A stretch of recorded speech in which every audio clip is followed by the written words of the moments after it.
bypass road.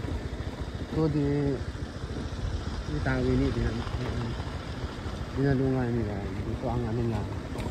So may mga fallen rocks pa siya, so delikado siya. Ginagawa pa lang nila ito. Ayan. So, may semento na dito sa part na to. Pero maganda yung linya ng coastal. Dari mga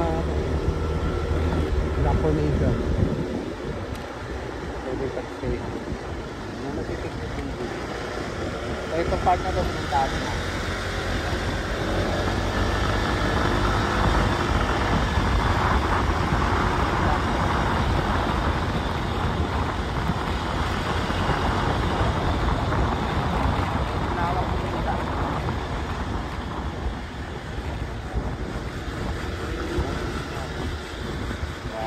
Mula dito matatanaw mo rin doon, Ginagawan. Ano? Ano? Doon Ginagawan.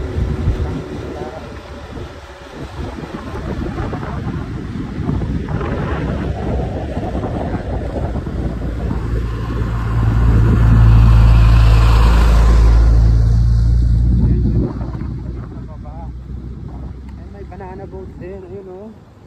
Tumihila yung banana boat. Kasi siguro sa mga resort noon makakarating sila dito. Ayan. Mga nagpipiknik dyan sa baba oh. Ayun lang guys, tama na.